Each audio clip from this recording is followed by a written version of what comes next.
inside. That's unusual. Let's try the E key.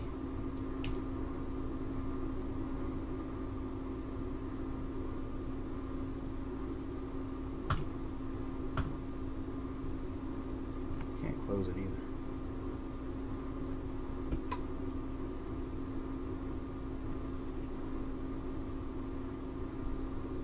Stratusm, welcome aboard. Just doing my usual test. Got the download a few hours ago and making my rounds with it. So just going live as usual for anyone else who might be interested in it. I noted a couple problems already. The door cannot be opened or closed from the virtual cockpit. There is another problem that I noted earlier, but I don't see it now. Earlier there was a scene that was running between the bottom of the glare shield and the top of the panel. I already sent them an email on that, so they're looking into it. I don't see it now though, so I guess we'll keep looking around.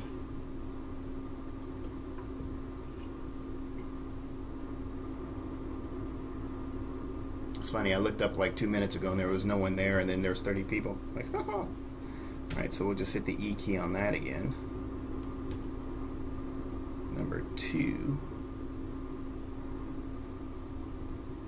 It's actually a nice interior. The thing that's a little bit unusual, unlike many Alabeo and Coronado aircraft, is even if the real world variant was built like in the 40s or 50s or 60s or 70s, the interiors always look immaculate. But in this particular case, this is actually what one would consider a newer, more modern aircraft. And this one looks a little beat up. There's scuff marks all over the interior. In fact, I don't know who would buy an aircraft or a car for that matter with white interior for that very reason. But this one looks a little bit used, so I don't get that new car feel that I get with most Alabeo and Coronado aircraft. Even the leather on the seat has some signs of worn. That typical sign you get with leather seats. So it's funny because the older aircraft always feel new, and in this case we have a newer aircraft, and this one actually feels a bit used. So I feel like I brought home something from the used car dealership as opposed to a new aircraft. These overhead lights don't seem clickable from the top, but I think they're clickable from there on the panel. Yep. Interesting enough. Let's take a look at the external view.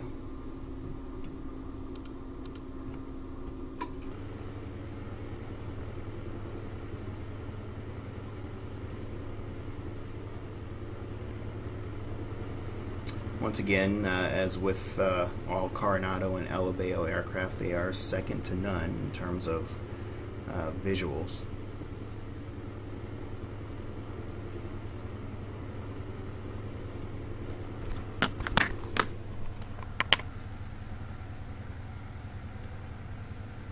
This one comes with, I think, 4 repaints and a white version 4 repainters. Very sleek. I think I like this repaint the best, to be honest.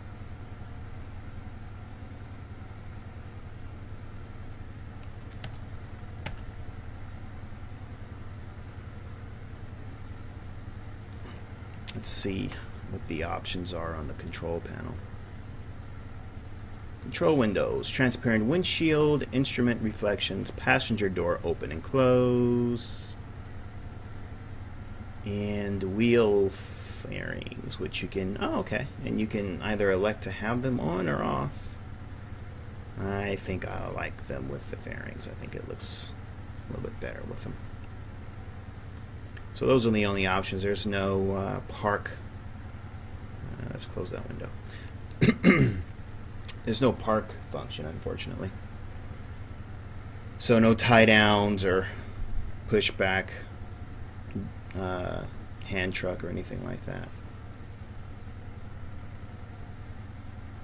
So that's it. A simple aircraft, but very good looking, and certainly something fun for VFR flights. If I'm not mistaken, I think Lionheart Simulations made a DA40 not too long ago, and I think Iris made one too, if I'm not mistaken.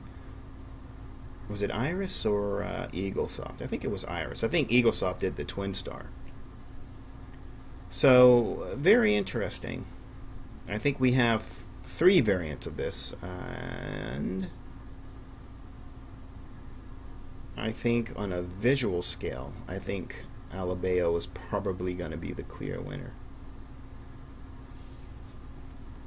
I think they have the ability to invest a little bit more into some of these visual features that a lot of developers may not necessarily have the time or ability to invest in. Very good looking panel. Panel feels a little bit more real than these side scuffed up walls here.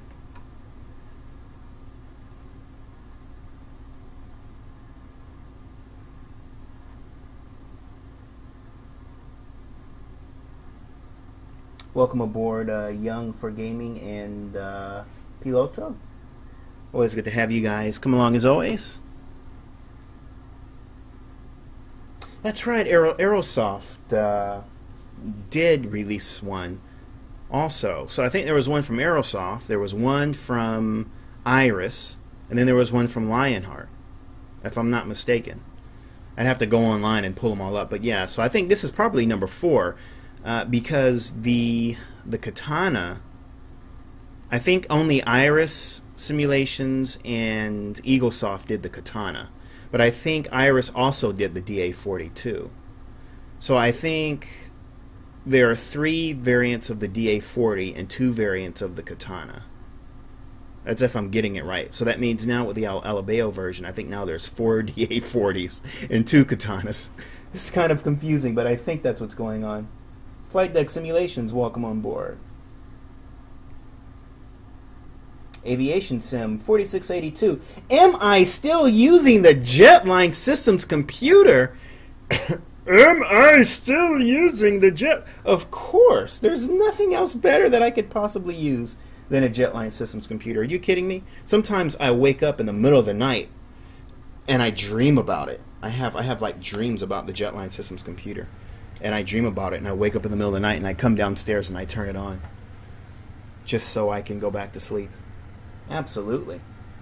I love the Jetline Systems computer. As a matter of fact, the Aviation Sim, this is their latest GTX Hellfire. And they really packed this one to the gills. So it's a lovely computer. I'm in love with it. And what makes it so great is that it's powerful enough to do the stream as well as fly at the same time on the same rig. A lot of other streamers, sometimes they have to stream using secondary computers. And that was actually the case with me. I bought a laptop with that AverMedia Gamer thingamadoo. Where's my taxi line? There it is. And unfortunately, I don't know, it didn't seem to work out well because I wanted to try to keep the load off the CPU as much as I possibly could. It didn't work out too well, so what I wound up doing was well, it's a $1,700 gaming laptop, so now the wifey is just using that for school. So what a waste of a powerful laptop computer, but unfortunately I wasn't able to fully get the AverMedia Live Gamer working through the laptop so that I could take the pressure off the Jetline system. So what wound up happening was I just started using the Jetline system to try to broadcast and fly, and so far it hasn't given me a hard time at all. The only thing that I have to, well, I'm kind of saggy on the rudder pedals here, excuse me, while I run my mouth. The only issue is with Prepared V2, I have to be sort of mindful with the shadows. I can't turn all the shadows on and all those funny cloud shadows because that's when we really start to take a hit. But when I'm not broadcasting, I turn them on. So that's the only thing that people are really missing out on for Prepared V2 is just those lovely cloud shadows, which I do fly with when I'm not broadcasting it. It makes the simulation so much cooler, so much more immersive.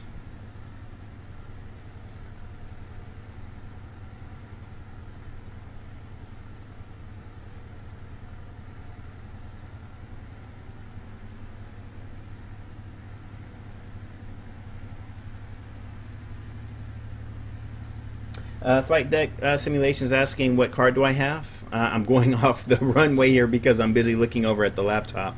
your questions. The NVIDIA GTX 660 Ti, if I got that correct. No, I'm sorry, 770 Ti.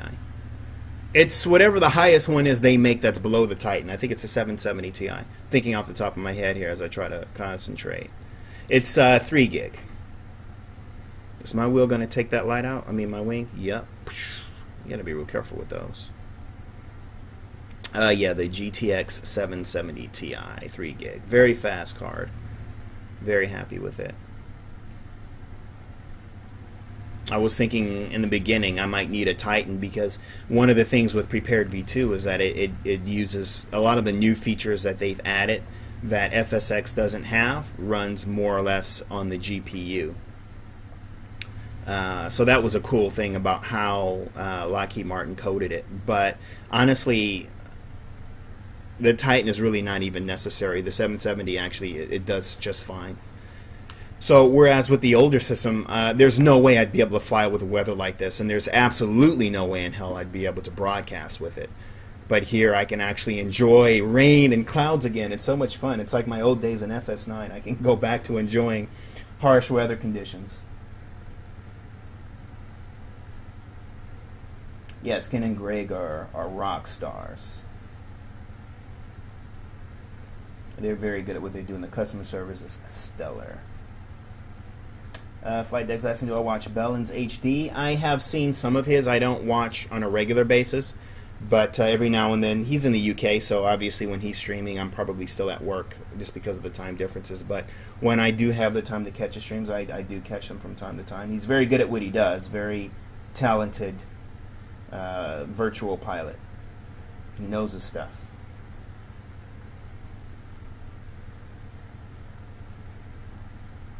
Or maybe this is the 780 Ti, huh? What am I? As a matter of fact, guys, what am I talking about? On the screen here, you guys are asking what my specs are. I've actually added them right below the video. If you scroll down, you'll see what the specifications are.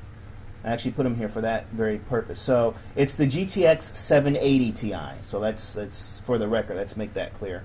3 GB NVIDIA GeForce GTX 780 Ti. So if you scroll just below the video, you'll see I put all my devices and toys there, as well as the specifications for the computer. Piloto's asking, is this scenery V2 triple installer, or have I used a migration tool? Nope, it's a full P3D V2 trip installer.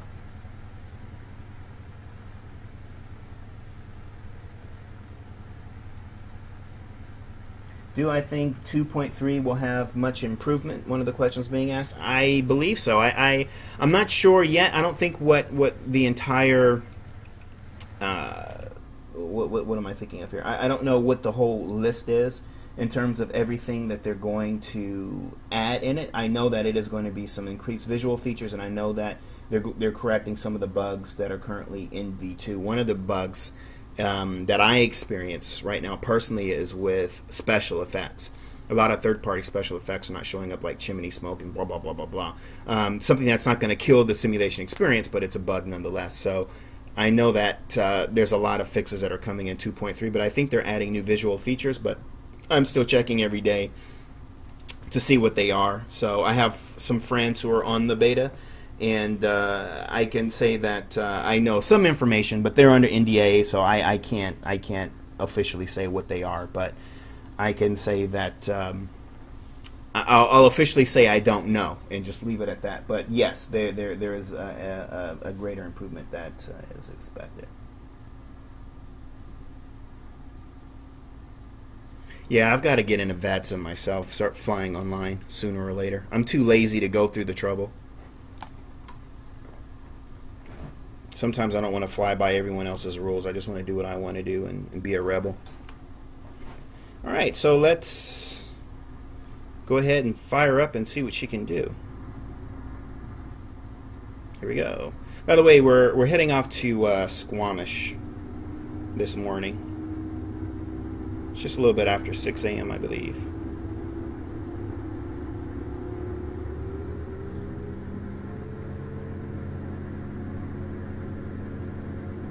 Oh, we got a little bit of a crosswind here. It's blowing me off. Whoa, okay, let's get control here. It's some loud wind noises.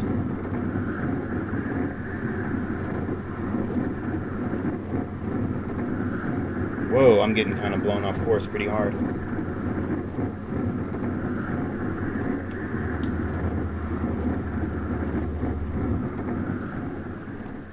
That's interesting. The sound effects. Hopefully, you guys can hear those sound effects with the wind.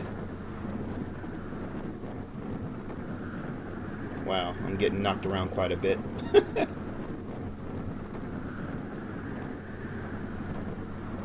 So, looks like the sun hasn't quite risen yet over the horizon.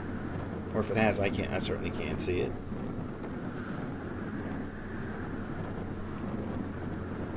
And there's the prison off to our right.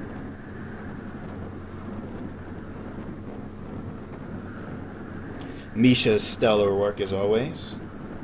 Some nice previews of Lake Tahoe that he's working on now, which I'm really, really, really stoked about. I can't wait for that. That's going to be awesome.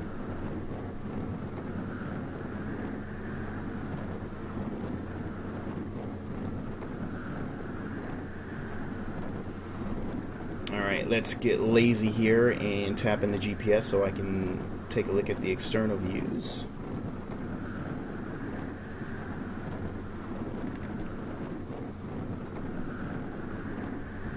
And let's try to keep her below the clouds, say 5,000. And this will help me look at any questions you guys have about the product as well.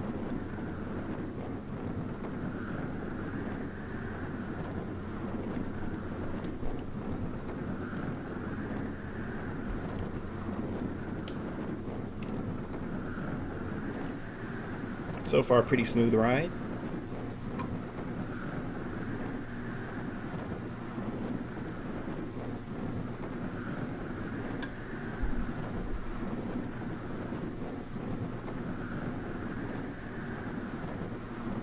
I guess we can turn off the taxi light, huh?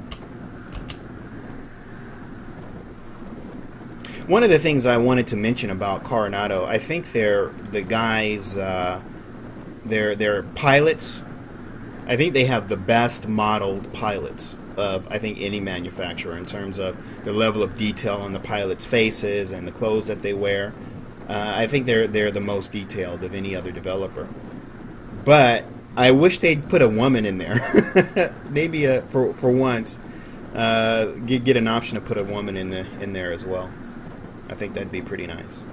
I know Lionheart Simulations, they have that option where you can have a male or a female or both in their control panels. And the female to me looks so much like Sandra Bullock.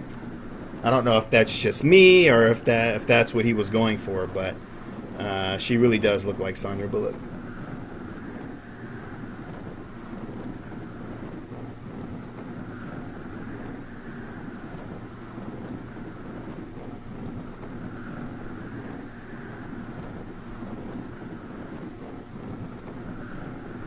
Piloto saying the airplane textures are great, but expected a bit better, being Alabeo Coronado.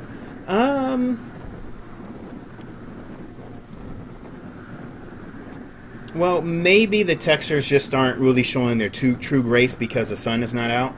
Really, for the textures to look really, really good, sometimes you need the sun on them to kind of have that specular shine and everything. Right now, though, it's not really that noticeable. To be honest, I think everything that they've released over the last year has looked pretty much equal in terms of textures, but that's just the way that I see it. I don't necessarily see this as being any different, but I think once we land, I can kill the clouds and the weather and maybe bring out the sun and we can get a closer look at textures. And then, mind you, of course, just looking at screenshots and looking at a live broadcast with pixelation, slight pixelation, you might jest of it until you actually have it on your own screen and look at it. But I think the textures look fine. Like I said, besides the internal textures, I feel like I've gotten a used airplane, but it's nice to have some variety. For variety's sake, anyway.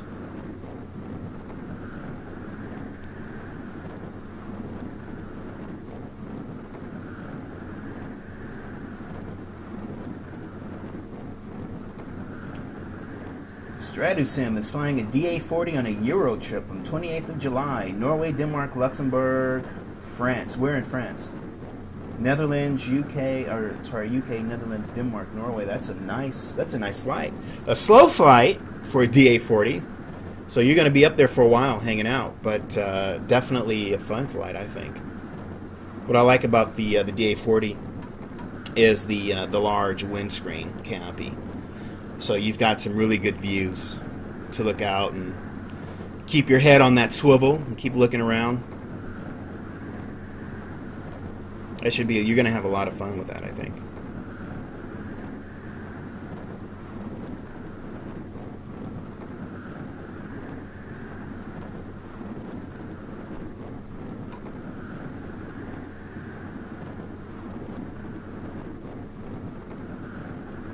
And Stratosim, is it your aircraft or is it just a friend's aircraft?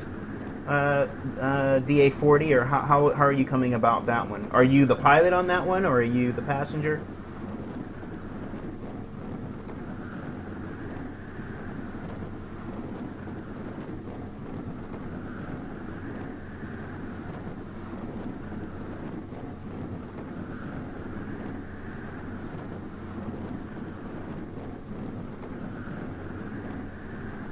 Young is asking me to do a stall. We can do a stall. I'll tell you what. I'll perform a stall once we get out over towards Vancouver. Once we get over these mountains, I don't want to do a stall because of the higher terrain, and I want to make sure I'm high enough. I don't want to do a stall anything below 7,000. So, especially with terrain, I have to assume that I could lose my engine at any moment. So, even though that's obviously not going to happen, but we'll practice a stall and see how it behaves. Actually, I might need to actually get it up to 10,000 just to be on the safe side.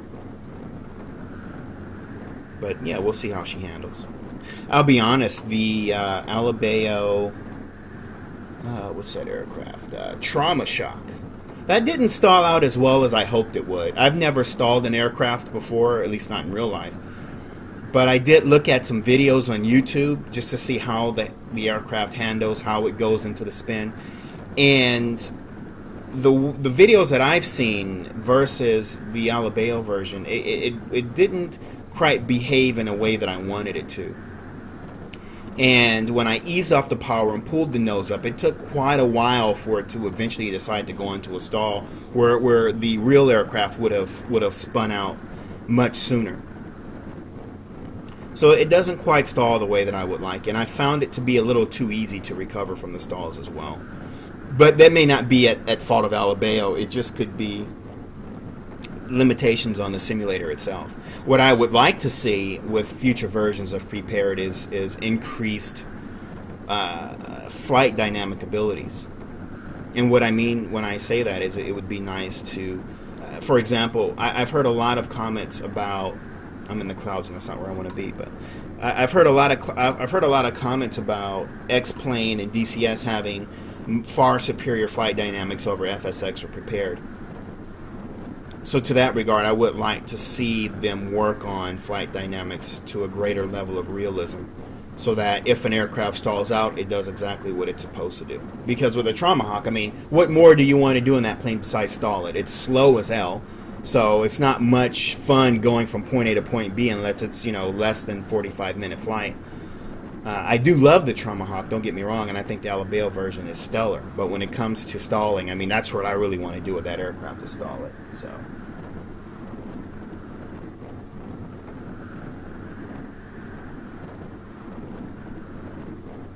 Oh, that's nice. Okay, so you guys are renting it. Very nice.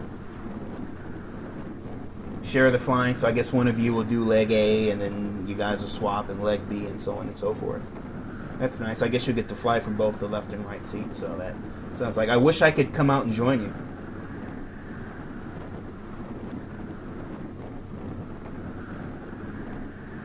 Yeah, and that's what I hear, is that the X-Plane... the realism for flight dynamics is better. That's what I understand. It's the UI that I just can't get around.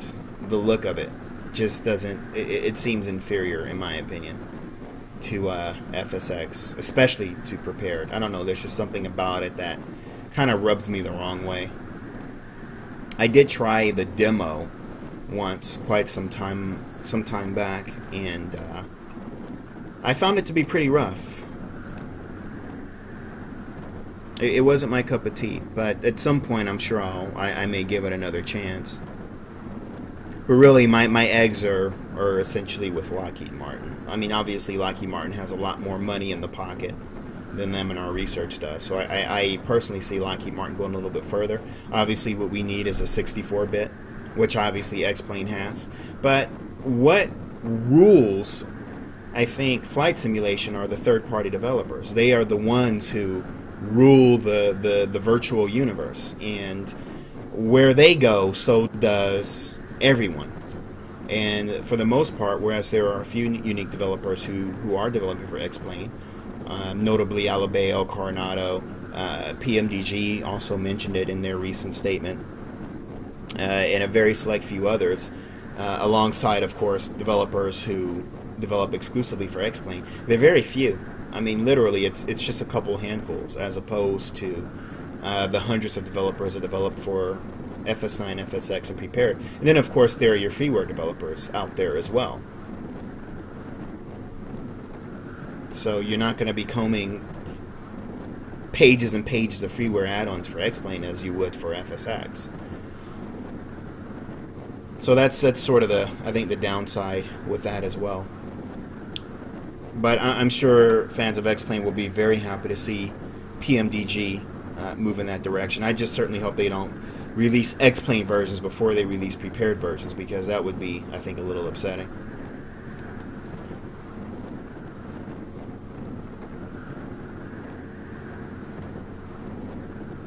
Some very nice weather up here. I'm actually just making the climb up to 10,000 anyway, so we'll be ready for that stall later on.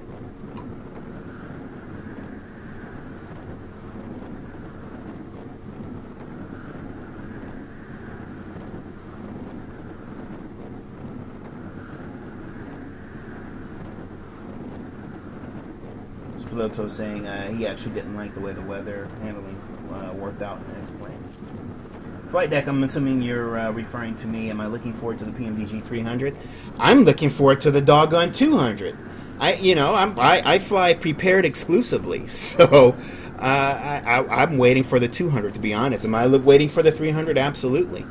It's like I have to crawl before I can walk, and that's what I mean by I hope that PMDG gets it out soon. In fact, I know that I said I was purchasing the Captain Sim 777 and Elton 11. I just really haven't had the time to get it going. I've got like 3 reviews taking place all at once, and then I'm backlogged with a couple of reviews, and then of course there's the live streams and there's the daily news. So I have my time sort of managed all the way through to the end of this month. And the way that I sort of have things worked out in terms of how much time I have currently, it just doesn't work out for me to get into those planes just yet. As it turns out, I do more work than I do play when it comes to Air Daily X and having time to just fly for my own wants and needs. So it's more work than play. And obviously, I want those aircraft for play. So when I get those, it will be more for my own enjoyment, and reviews for those won't come in the near future.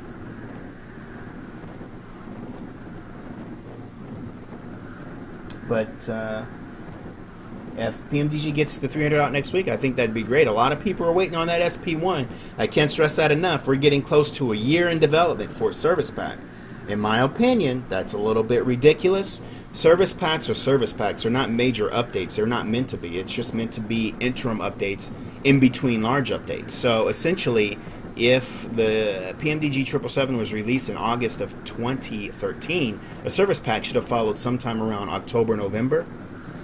You shouldn't wait to implement new technologies to go into a service pack. To me, that's not fair, because you need to just get the bugs out. Just get the bug service packs out.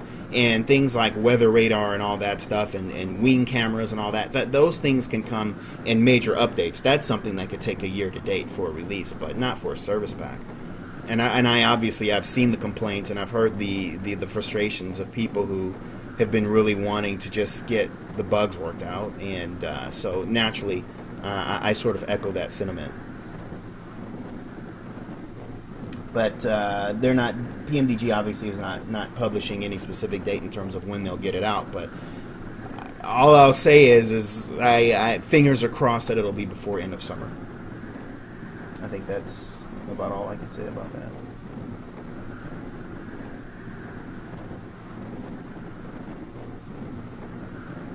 Shutterswim saying he wants a CRJ, Fokker 50, and Embraer 120 and ATR. Well, obviously we have two CRJs on the way. One coming from Digital Aviation, Aerosoft, the other coming from the CRJ 200X project.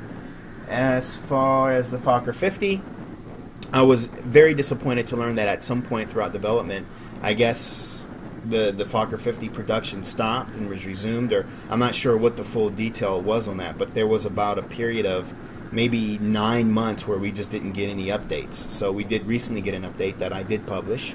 So if you missed it, be sure to check it out on the news page. So we have seen early virtual cockpit renders of it. The externals are obviously beautiful. McFlad is doing a great job on that. So I think it's a matter of, will the Fokker 50 be this year or not? That's the question. But it is coming. As far as the Embraer 120, I believe the 120 and the ATR are both coming from Razbam. And they've been doing a very good job in terms of keeping everyone up to date with those two projects. So, will they come this year? I am doubtful. I think those will be slated for 2015.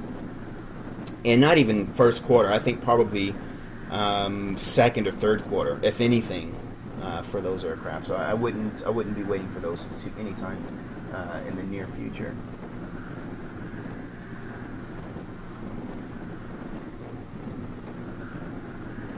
Yun is saying he doesn't understand how to this day PMDG could oversee the code and darkening master caution bug. Is that what it is? I'm not sure if you spelled that wrong. Is it caution bug?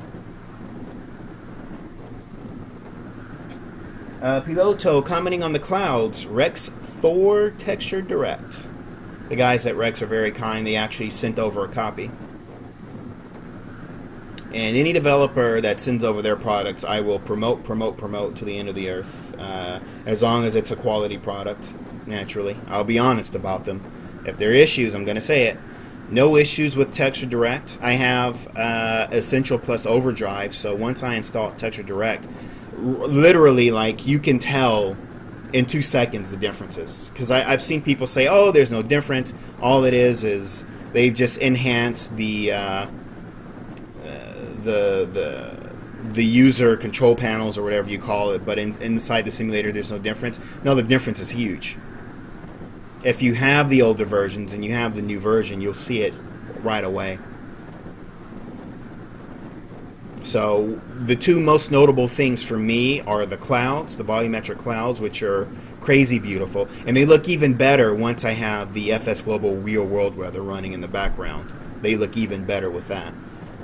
This particular texture set is actually one of the Orbix texture sets, and I wish they would make more. I really do. There's only, I think, like 6 or 7 options. I wish they would make more. So this one right here, I think, is like number 5 out of 6 for the Orbix texture sets. And of course the water with Rex 4. The water, the wave animation is much more realistic as well. Even at higher altitude, you can still, it's still far better than their previous products, and a hell of a lot better over default too. Take a look at it from the virtual cockpit here.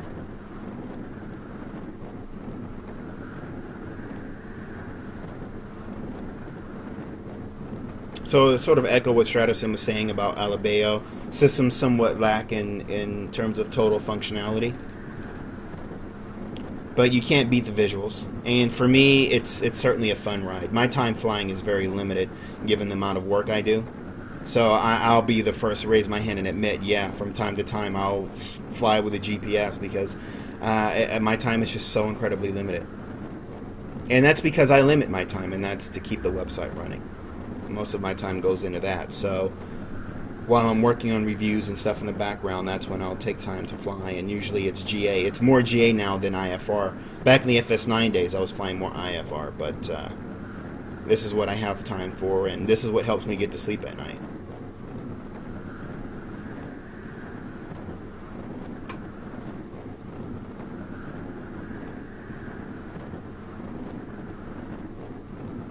Flight deck is saying that I see the 717 photos. If you're referring to the TFDI/Milviz, yes, I posted them up on the Air Daily X news page. They're looking terrific. In fact, the first version that TFDI released, it had a lot of bugs, and so a lot of Air Daily X members immediately pointed them out. This was like sometime during early summer of last year. And TFDI went back to the drawing board and made those corrections, thanks to the Air Daily X brethren who pointed out the errors in the external model. So with this new external model that was just released, it looks stellar to me. It looks gorgeous. And definitely, if it's any aircraft that I've been really wanting, it's a proper 717, all the way since my early FS9 days. I remember flying the Jet City Aircraft 717. For those of you who've been around that long and remember that old thing. And of course it has a special place in my heart because it was built just a 30-minute drive from where I live. So I mean it's a homegrown airplane and it's an endangered species. What can I say?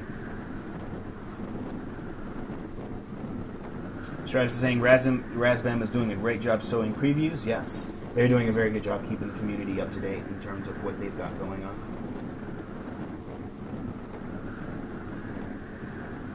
Metroliner is one hell of an airplane.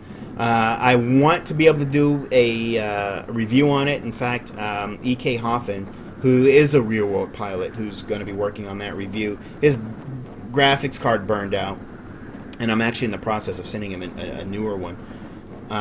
So that he can work on that review. I fired it up a few times. Let me tell you, that's no Coronado. You got to know your stuff to get that plane working. You have to know your stuff. That's like a PMDG of light turboprops. So for those of you who have it, you know exactly what I'm talking about. That's not a turn it on and try to take off airplane, because it'll tell you right away you're gonna fail.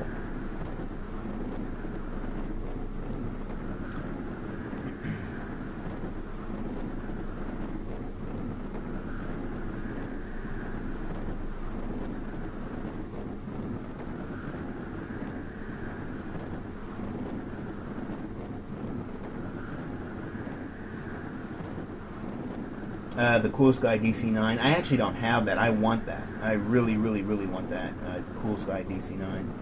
Eventually I'll get it. I have the old Sky Simulations DC-9. That doesn't work and prepared very well. The screen keeps going black, so I gave up on it. But hopefully I'll get this Cool Sky sooner or later. Flight Deck's asking, what is my job? What I do for a living? I won't say what I do for a living. I'll only say or who I work for, but I work in aviation for a well-known company.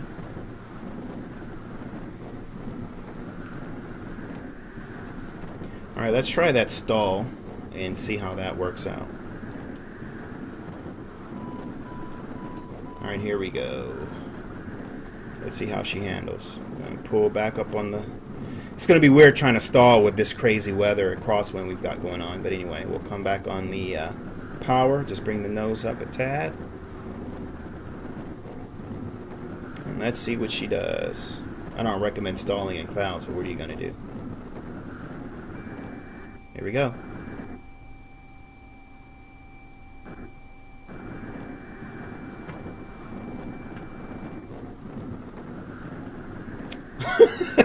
That was it. No spin. Let's see if I can get it to spin. Let's just try. Let's see if I can get it to spin. No, I really can't get it to spin either. Nope. She's going to come right back. Here she is. She's back again. Let's try to stall one more time.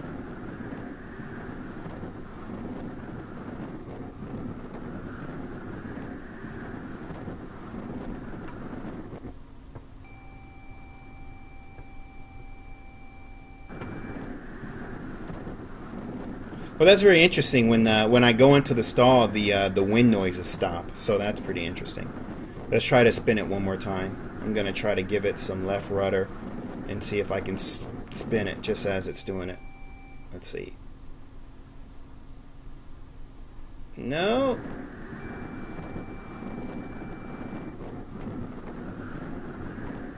That's about as good as that's going to get. So not overly exciting. All right, let's get back on track.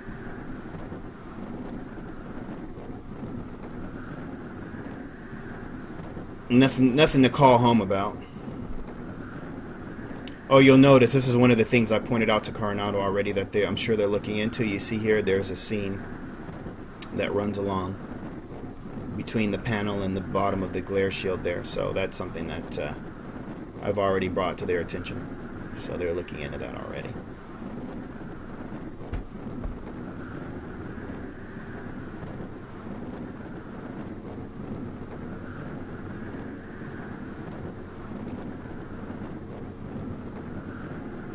Let's get back below the clouds now that we've done that stall.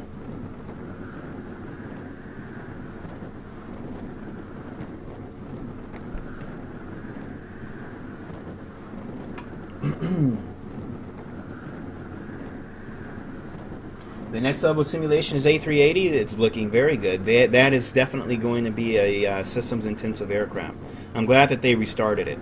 It's kind of weird how they wound up getting back on board. I mean, sometime around February or March of 2013, they announced that they were quitting the project, and then some crazy group out of Iran somewhere decided to sell it. I don't know what the hell they were selling, but they were marketing this genuine A380 simulation, and people bought it.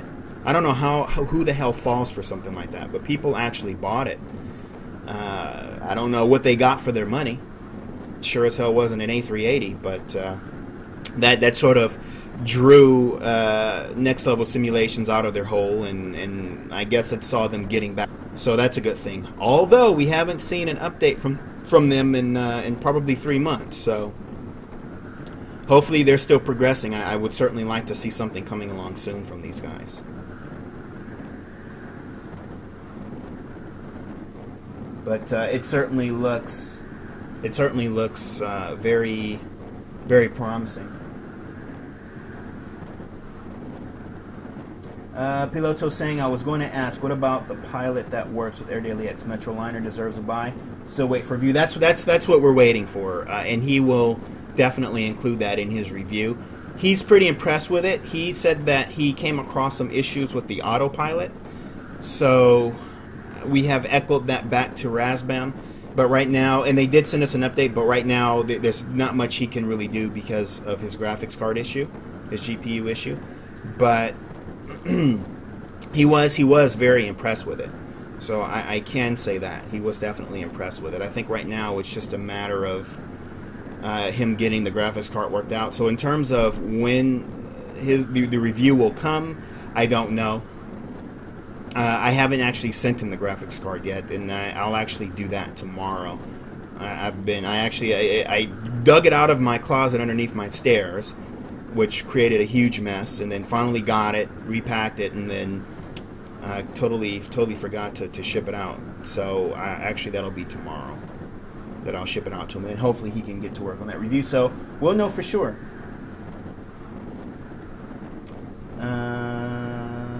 Stratusum saying ADX should start my own flight sim aircraft company. I wish. I'm telling you, if I hit the lottery today, that's one of the things I told my wife. I said, if we hit the lottery today, I'm starting up my own flight simulation company. That's the first thing I would do. I would start trying to get licenses from like Gulfstream and Cessna. What other aircraft I'd like to see made? Gulfstream is definitely one of them. I think Flight 1 did a great job with the Cessna. I'm drawing a blank. The jet that they made, but once they released the update, then the update was no longer compatible with Prepared. So that was a real letdown. I was really disappointed with that.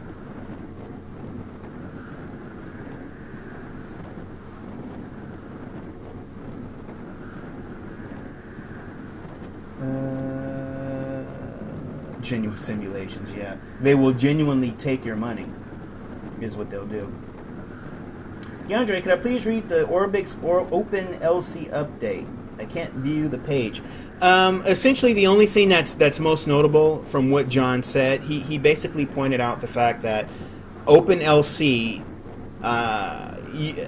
having FTX Global is compulsory. Having Vector is not compulsory, but FTX Global is compulsory in order for OpenLC to work properly. So if you go out and buy OpenLC and you don't have FTX Global, then you're screwed. And what he emphasized is that if you purchase OpenLC and you do not have FTX Global and you try to get support, you will not get customer support. So he was very, very, very vehement that they will not offer any support for anyone who doesn't have FTX Global. So that means you're going to have to go out and buy FTX Global. And of course, he emphasized the fact that all three are meant to work together. So FTX Global is your base layer, Vector as the center layer, and then of course over the top comes Open LAN class, OpenLC. So that's essentially what he emphasized in that post. For those of you who aren't able to log in and catch that. So whatever you do, if you buy Vector, you had better have FTX Global. You don't need Vector, but you definitely should have it in order for everything to look the way that they have been showing through their screenshots. So if everything in the screenshots looks really cool, then you need all three products in order for everything to look that way. And of course, when it comes out, I'm not going to be taking requests like we did with FTX Global for everyone's hometown and all that stuff, but I'll definitely create a page where I'll try to visit some of the most important places around Europe and give you an outlook of how that all comes together. So I'll definitely cover the Alps because that's most important for me in Europe is the Alps. For the LLH Creations Alps airports, I do a lot of flying in Switzerland, Austria, France, so I'm really looking to see how that comes together. So a lot of Alps screenshots I'll do. We'll hit the Netherlands and see how the canal areas and all that stuff shows up, and we'll hit, won't really bother with the UK and Ireland because those are already FTX regions anyway. So, but we'll take a look at a little bit of Scandinavia, the Baltic Islands, the Balearic Islands. Sorry, we'll take a look at Croatia and Dubrovnik and those regions. Greece, definitely. I do a lot of flying in the Greek islands between the 29 Palms and FSDG airports and all those Greek airports that are coming out down there. So I'll definitely do some Greek island hops and show off some screenshots. So some of the more important areas I'll definitely publish some screenshots. But of course I will have all three layers as Orbix intended. So just FYI for that. Flight Deck is looking forward to the Hawker 850 XP. I'm glad to know that somebody else besides me is looking forward to that airplane. I'm dying to get it. I have the Just Flight version, and that unfortunately was a bit of a letdown for me. I'm sorry to say. It didn't quite meet my expectation. That's why I never reviewed it. It's not that it's a bad airplane. It fell short of my expectations. So I'm actually looking forward to the Coronado variant. Mustang, thank you. I was thinking of the Citation Mustang earlier. Thank you, StratoSim. We need a good Gulfstream. I think the reason why a lot of people stayed away from it is because Gulfstream is very staunch against licensing. They don't want their planes being recreated, and I guess they do make an active effort to go after anyone who does make the effort. So for me, I think if I won the lottery, I think it'd be a matter of, name your price and give me a freaking license to make a G550. But it's not just about making a G650 or anything like that. It's about making the old turboprop version too. I would love to have that. And then just everything that they've built up over the years, it would be great to have. The thing is I think anyone would just go and do it like Eaglesoft or anyone else, but not being able to get the licensing from Gulfstream has been something of an issue, unfortunately. So I don't know what to say, but it certainly would be at the top of my list.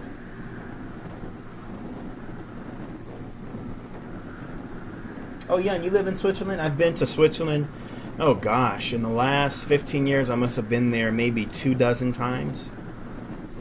Maybe 25 times I think I've been there. Spent a lot of time in Zurich. I have some close friends that live in Winterlaken. So it used to be actually a point of entry for me.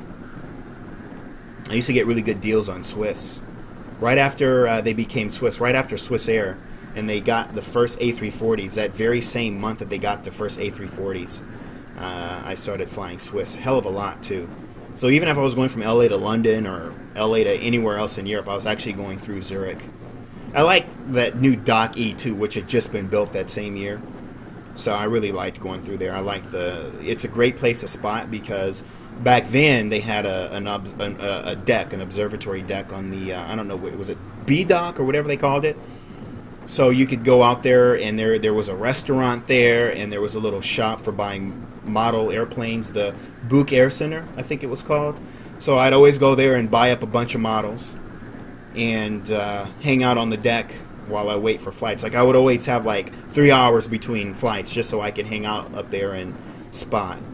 And it was really close to the runway too, so you really could see some great takeoffs. But I haven't been back in a few years, but love Switzerland.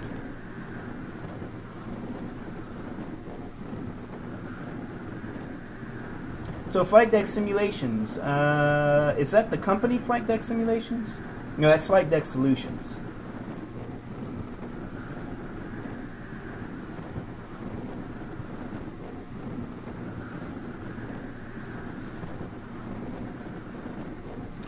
So these prepared V2 clouds are looking mighty gorgeous, with the help of Rex 4 Texture Direct, of course.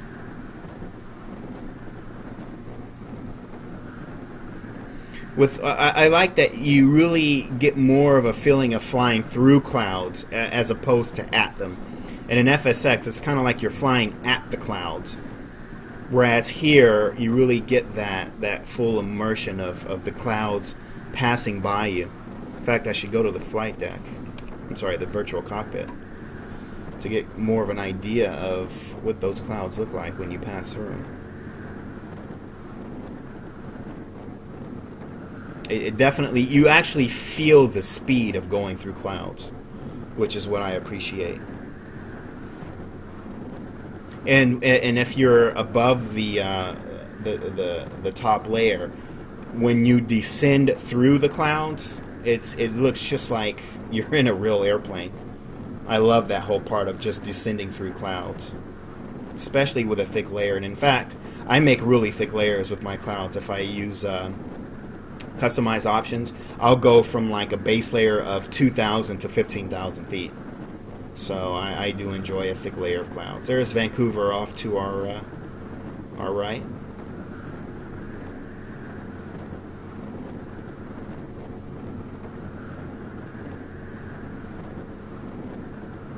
And if you're just joining up, I'm doing a test of Alabeo's DA40.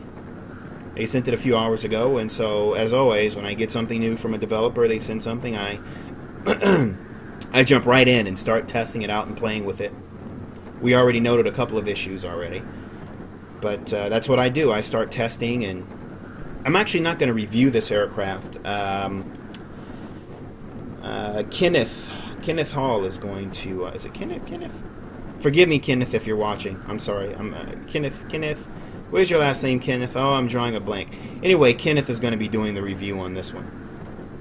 So I'll be shooting this off to him shortly. He's up in Canada dealing with some very unfortunate flood situations right now. So all the best to you, Kenneth. Everything up there is pretty flooded right now, so they're up there dealing with that up in Canada. But yeah, he'll be doing the review. But I like to just install them and do my tests. And now that I have this really fancy Jetline system, I can actually go live and let you guys kind of hang out and see it firsthand as well.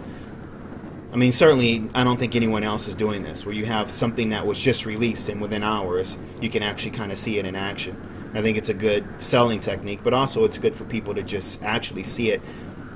We sit around for months and months and months looking at preview screenshots, and we wait for the YouTubers to come up and create their videos, but sometimes we have to wait for them to buy it, or it comes several weeks after release before they can actually edit their videos and get them up to YouTube. In this case, you can actually see it on the same day, so you can see it quickly. And if it helps you get out your credit card faster, then good for you, I guess.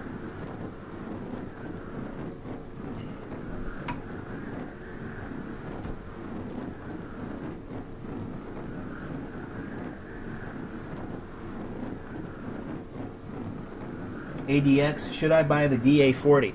So far, I like it. Like I said, besides the 2 issues that I pointed out, I like it. Should you buy it? I think it's relative as to whether you think the aircraft is for you. I'm all for just fun VFR flying. I love it. I'm a huge Orbix fan. I have the entire collection, so I love just having fun with VFR flying. I hated VFR flying. As recently as maybe 4 years ago, I would not go anywhere near a Cessna. But once I got into Prepared back in 2012, that was it. I was like, oh my God, I love this. I've been missing this my whole life. So I'm a huge VFR guy now. I absolutely love it. So anything that Alabeo or Coronado is going to put out, I'm on it. Anything Lionheart Creations puts out, I'm on it. So I guess it's just a matter of if it's for you, but it's certainly for me. I like it. So if my opinion means anything, then maybe that helps you. Flight deck. Big Medic, welcome aboard. I know you may have answered this, but honestly, what is better in my opinion? FSX or Prepared? Prepared. I can't stress it enough. Prepared is the future for this community. FSX is not dead. I'm not going to say it's dead. I'm not going to disrespect people who enjoy FSX, because I was a very staunch FS9 user for a number of years, and I refused to go to FSX, and I hate it when people said FS9 is dead, it's dead, it's dead, and whereas there was no future and updates for FS9, it was by no means dead. Even to this day, it's by no means dead, because there are still a lot of people still using it. There are several people still using it, and there are developers that still develop for it, so it's not dead, and FSX is not dead in the sense that there are many people who still love it, admire it, and use it.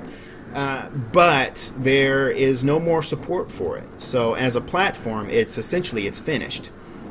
With Prepared is you have a company with a lot of money in their pocket, and they're putting and investing a lot of money into it, and they are listening to the community, something Microsoft never did, especially not with FSX. So they're listening to the development communities, and all the developers are very pleased. They're very, very happy with the relationships that they have established with Lockheed Martin. And Lockheed Martin maintains a great communication with all of them, and even with the community, if you go into the Lockheed Martin forums and say, hey, I've got this problem, it needs to be added to the list, and then you look up and boom, it's been fixed. So they're listening to us, and they have an interest in us. So I have a lot of respect for that. As far as liking it better than FSX, I never liked FSX, so that probably answers your question there.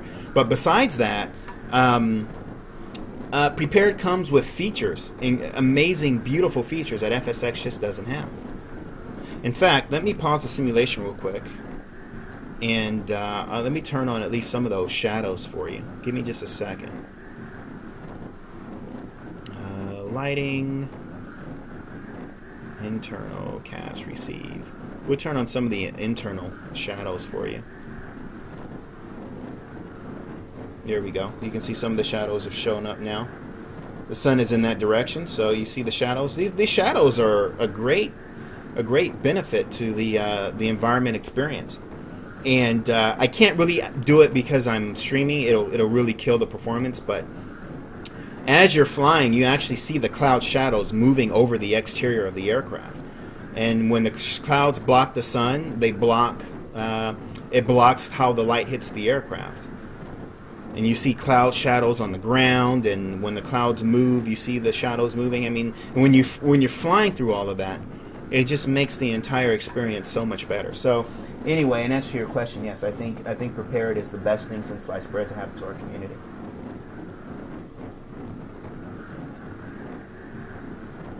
Are more and more add-ons working with Prepared? Baymedic is asking. yes, absolutely. More and more developers are getting on board. And for those who haven't, many of their products will work using the FS Estonia migration tool.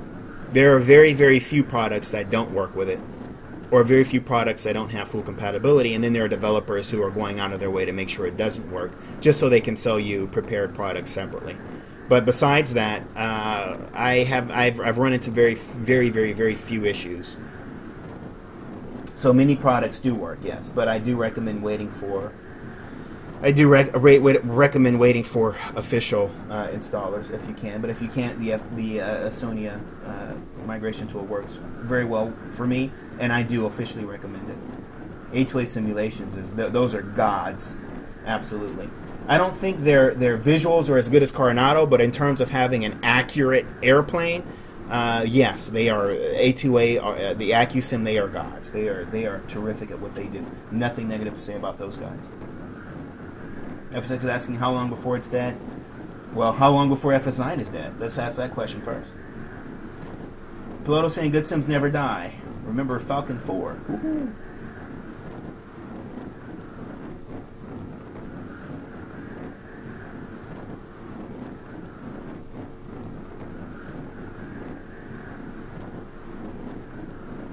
Anyone know if NGX works with Prepared?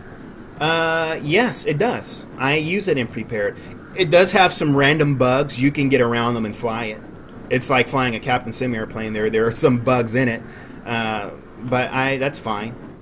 That's fine with me. It works, but it will work so much better when it takes full advantage of the Prepared V2 features. So, and I'll be a happy person to purchase it for Prepared. So.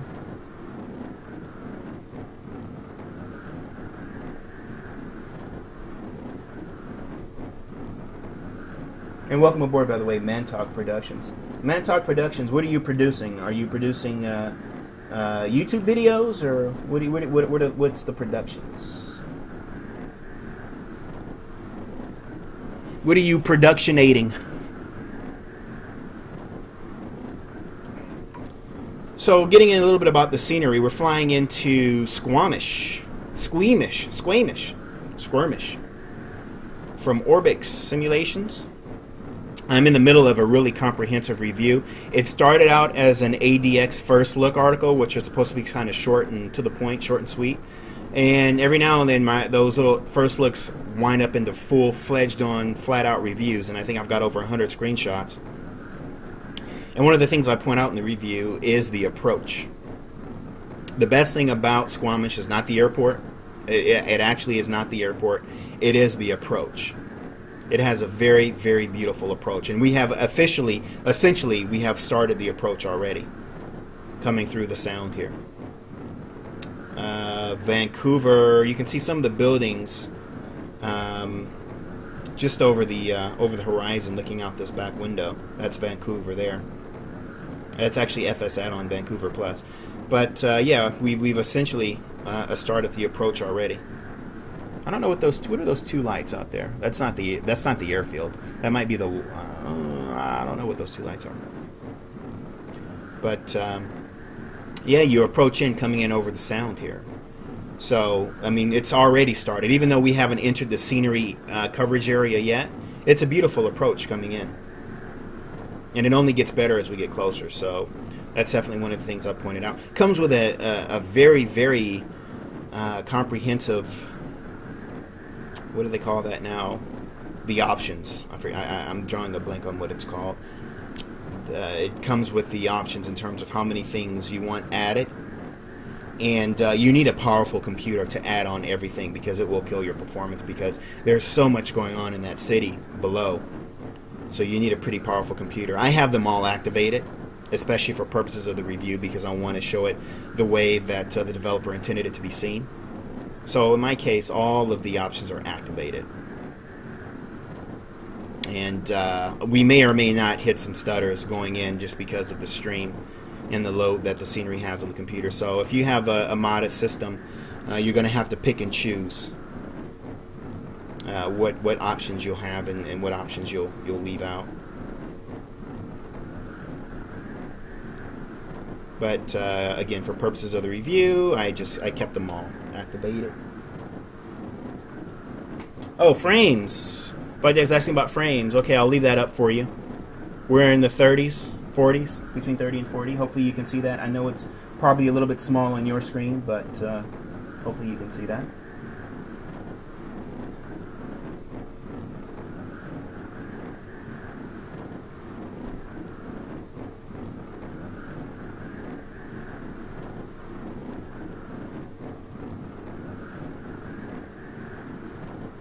Coronado Aircraft, responding to Piloto's comment regarding the differences between Coronado and Alabeo. If Coronado and Alabeo were producing with their level of visual quality, what A2A has in terms of realism, booyah. Everybody else would be out of business. What Flight Deck's asking, would the GTX Titan run P3D V2 any better? Well, the thing with the GTX Titan is how much memory you can pack on that thing. I mean, you can get those things up to, like, I think 32 gig of VRAM. So would it run better? I think that, I'm turning off my autopilot now. I think that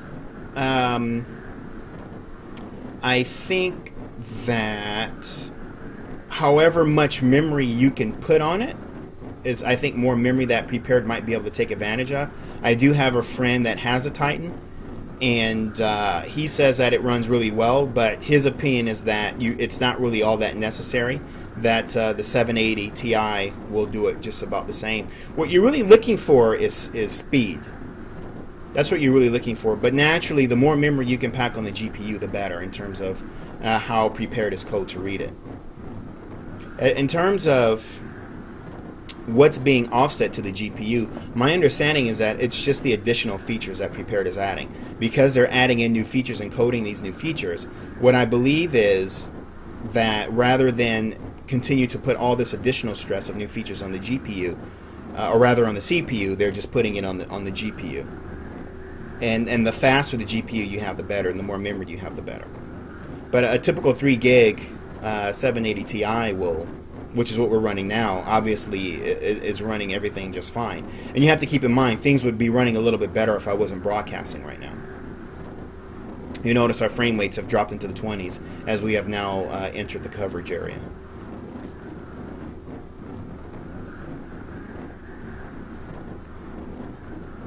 Ooh, we saw a drop into some single digits there. The rain has stopped, but the weather is still bouncing us around quite a bit. You can notice the airspeed indicator is like a carp out of water.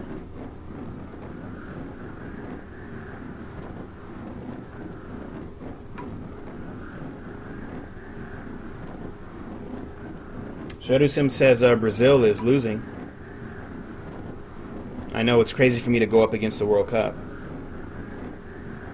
They're getting better ratings than I am. I'm not a huge World Cup guy. I'm not a huge soccer fan or football fan.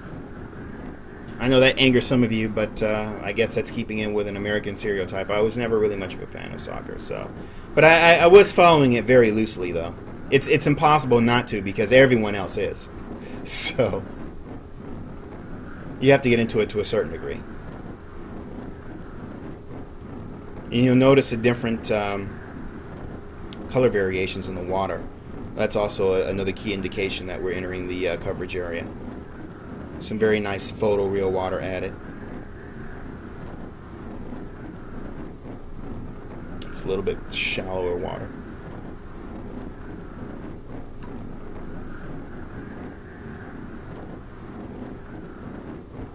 Someone's mentioning the sound of the aircraft. Man talk. Yeah, what you're hearing is the sound of the wind hitting that large windshield. So it goes away if, for example, when the airspeed slows enough, it disappears. So we did some practice stalls, and when it went into a stall, just as it went into a stall, that wind sound disappeared. You can kind of hear the engine sound faintly over the sound of that wind. I think Stratusim, was it? I think he can tell us how accurate the sound is since he's a DA40 pilot. If he's still watching, maybe he can add some insight in terms of the sounds.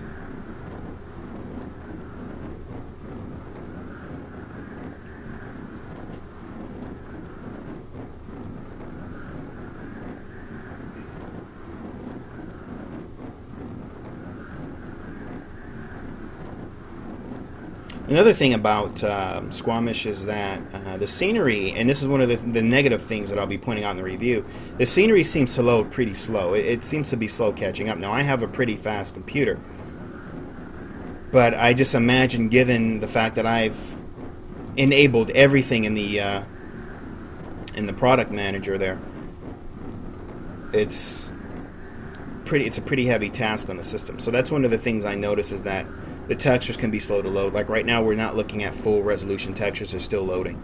They look good, don't get me wrong, even though they're not fully loaded. But I do fly in 4098 textures, so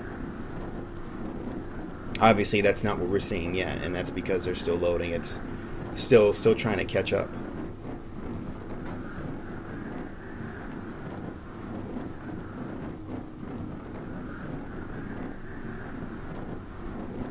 One thing that's really true, though, is you can barely hear the sound of the engine over that air, of that wind. And it's worth the shot. If you own this product, or if you're going to buy it, the Squamish, it's worth the shot of getting down there and seeing all the things that have been added. There's a lot of stuff down there to see. Up here, it just looks like buildings, but I mean, like, there's Home Depots and Walmarts and all kinds of stuff down there, Starbucks. So a great attention to detail has been added in this product. And again, if you don't care about that stuff, there are options to disable them all. I mean, it's not like you're going to be driving around in a car or anything, but nevertheless, they are there. He really went out of his way to add the full town. You've got the train yard there, some trains. Might even be able to see Home Depot. There's Home Depot right there.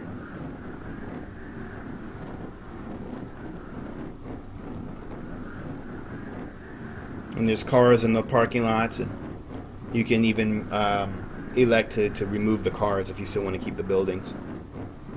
But there you have Home Depot.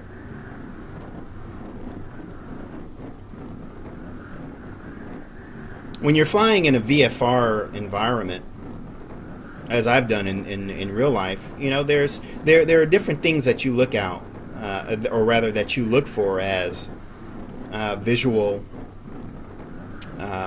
references. So when someone goes out of their way to put a Home Depot where a Home Depot should be, I think that's a great thing.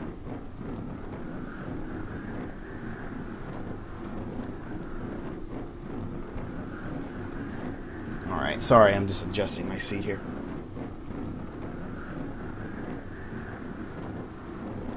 So our airport is at 12 o'clock.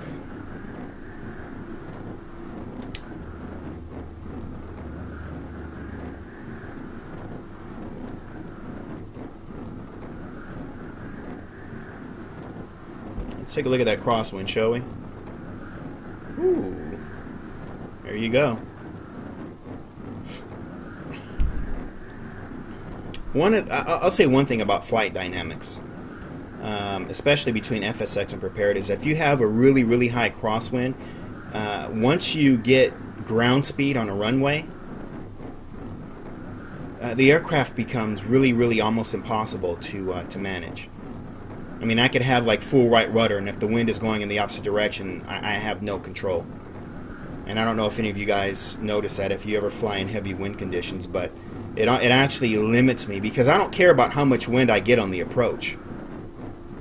That's fine, but it's just you can set it down and then go right off the runway, because it's almost impossible to keep it centered. For those of you who are around at Siku when I did the departure, that's what started to happen. The higher the airspeed got, the more erratic the aircraft became on the ground, and I couldn't wait to just get it in the air.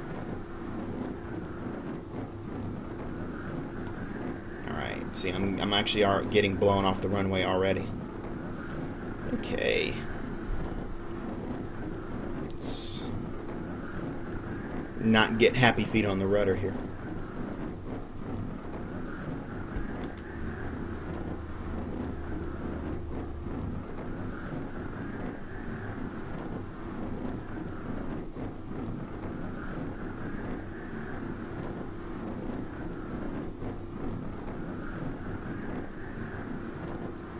Gordon Madison's the developer here. His very first payware airport for Orbix.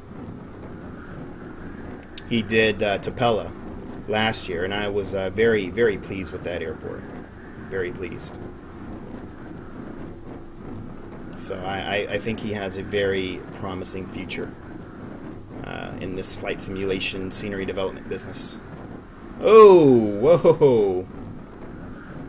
Ouch. That was a bit rough right there at the last minute. Ah, come on. It's so hard to control it with these crosswinds here. There we go. So now it's gotten quiet. The wind is gone. This is really tough keeping it centered here.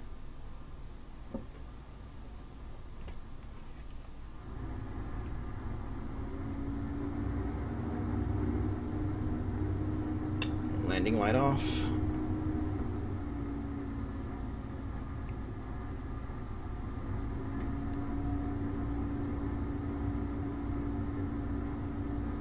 There's those prepared shadows moving across the panel. You don't get that in FSX. And again, those are features that are offset to the GPU. So if you have a good quality GPU, you don't have to worry about that. Let's see what their frame rates are. Frame rates are down 14, 15. And I can tell you what's reducing our frame rates down that low is the vegetation. I also noticed that there seems to be some vegetation that's floating above the ground, especially on this side. I don't know if you guys see that, but there is some floating vegetation up there. These are things that I forgot to point out to the developers. I'll have to mention something in the Orbix forum. This floating vegetation. That stuff should be on the ground, not in the air.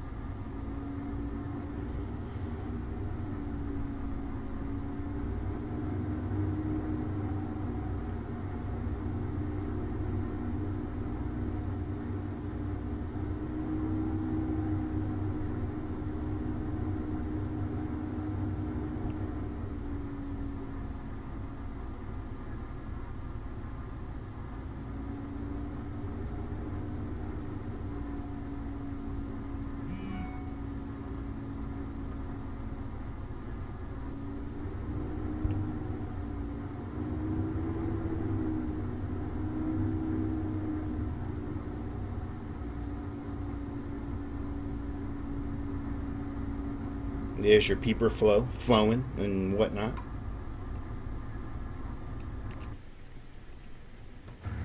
So there she is. Oh, I forgot to put my flaps up. That's not good. So Yun says the sound makes his ears bleed. That's definitely the wind. Piloto says the Bonanza V-Tail, still a gorgeous plane. Oh yeah, I have that installed. I love that plane.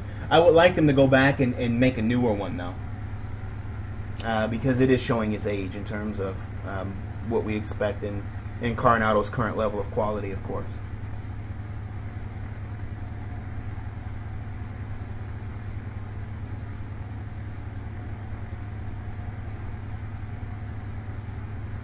Flight deck's looking forward to Tampa, Sydney. Yeah, I don't know when those are going to come out. I get a feeling that they were probably close to release at one point, and then maybe they developed some new technology and they're going back and implementing it. I don't know. But they've got Sydney, Toronto, Copenhagen. So they're going to be very busy. But once these things come out, I think everyone's going to be really excited. It's just a matter of when.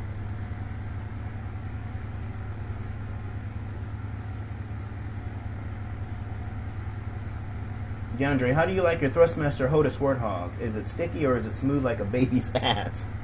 Well, I don't think I've ever felt on a baby's ass, so I couldn't respond on behalf of that. The Thrustmaster Warthog is, in my opinion, by far the very best flight setup you could buy for the price. If you look at a lot of these companies that make yokes, for example, you can't find a decent yoke for like under $800. You just can't. There were a couple of companies that did, but I don't think they sell them anymore. I think VR Solutions or VR Simulations or whatever they were called, they had a yoke, a quality yoke, but you can't find it on their website anymore. So I guess they discontinued it. So when you look at the fact that the Warthog is all solid metal, it feels very real. I mean, obviously you don't use an A10 flight stick to fly a DA40 or an NGX, of course not. But what are we comparing it to? We're comparing it to CH products. We're comparing it to SciTech, that plastic stuff. Of course, it feels much better. It feels far more realistic, and the response is it feels real, and it feels heavy. The flight stick on the Warthog is very heavy. So when you pull back on it, you feel the weight of it in your hand, and anyone who has it can pretty much tell you you don't feel that very light plastic movement. So in terms of how smooth it is, yes, it feels very smooth, but you also feel the weight of it. So that's what I like about it. And honestly, I don't think I could ever go back to Cytec again. The problem with Cytec is, and before I say what the problem with them are, what's good about them is that they manufacture user interface devices that are easy on the wallet. Because let's face it, a lot of us will spend $3,000 building a computer, and then there's no money left over. So then you go buy the cheap $200 Cytec joystick or whatever.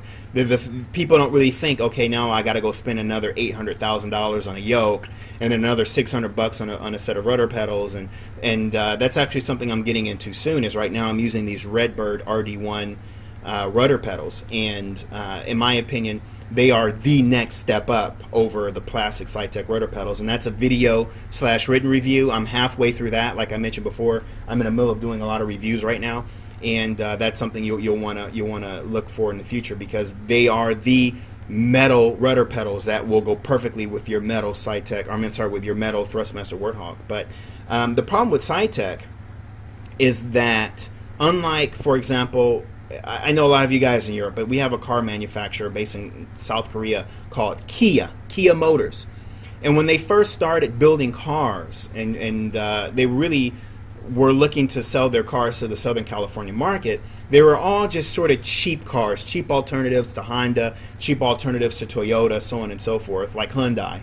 Or if you're in the UK or in Australia, you may call it Hyundai or whatever. But anyway, they only made cheap cars. Well, they still make cheap cars, but they also make cars that compete directly with the higher Hondas or Volkswagens or Toyotas, and they even now have a car, I think, that's in the $40,000 range. So what they now offer, instead of just cheap stuff, just like Hyundai started out as cheap stuff, they now offer different trim levels of products. And what Cytec really needs to start thinking about, because they have a very, very strong position in the flight simulation market. Everywhere you look, someone's got some kind of Cytec something, whether it's the rudder pedals or the flight stick or the throttle or whatever. Almost everyone has or has had at one point a Cytec product. Even Captain Zachary of the Malaysia flight, you saw his setup. He had Cytec yoke and rudder pedals, and this guy is a real-world 777 pilot. So how is it that the Cytec yoke isn't good enough for me, that I donated mine, which was almost brand new, and it's good enough for him? I don't get that. But what Cytec needs to do is start considering different trim levels, because not everyone is cheap, or not everyone is on a budget, or maybe, yeah, you spent $3,000 on the system, you don't have money for the interface devices now, so maybe you'll wait a year and save the money, and then you'll buy something better. The problem is, once you get out of Cytec, it's like an $800–900 difference to get to the next best thing, and that is the problem. They need to start trying to consider creating different trim levels where, okay, you have the $200 Rhino. How about a $500 joystick? How about something in the Thrustmaster range? Maybe an $800 setup, something that's metal, and get out of all that doggone made-in-China plastic. Start getting into some stronger metal, something that feels stronger, heavier, and something that feels a little bit more realistic in your hands. So the great thing about Thrustmaster is they went far beyond Cytec, and they said, okay, we're going to create something that's not going to kill your bank or your wallet, but we'll hit the $500 range, and we're going to give you something that feels like it should be worth $1,000. And that's essentially what the Thrustmaster Warthog is. It's something around $500 that feels like $1,200. It's solid. It really is. It is very, very solid, and it's more than worth the price that it retails for. And if you don't want the throttle, they now sell the flight stick separately. But in my opinion, I think the two go hand in hand. One is no good without the other. But what I would like to start seeing Cytec try to do is get more into this sort of niche, because Thrustmaster, they make everything. Cytec used to make everything. They used to make gaming wheels and all that stuff, and at one point they decided, well, we're just only going to make flight simulation stuff. And I thought that was kind of a strong position for them to take on, because how popular is flight simulation over PlayStation games and Xbox games, which is what they used to make stuff for. So the fact that they felt that their company could remain viable only making hardware for flight simulation, in my opinion, gives them a greater responsibility to not just make cheap stuff, but to make stuff that is much more realistic in its feel and in its look. And I did see Frugal's. He did a very good review of the Rhino, and he actually sold me on it, because I was turned off to the Rhino.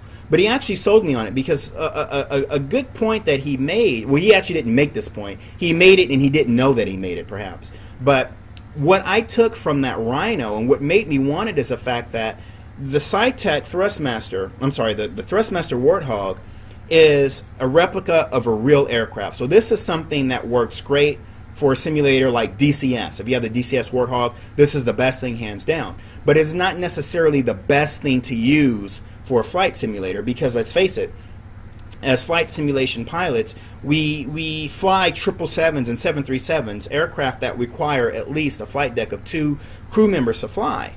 But for us, we're flying it with just a single person.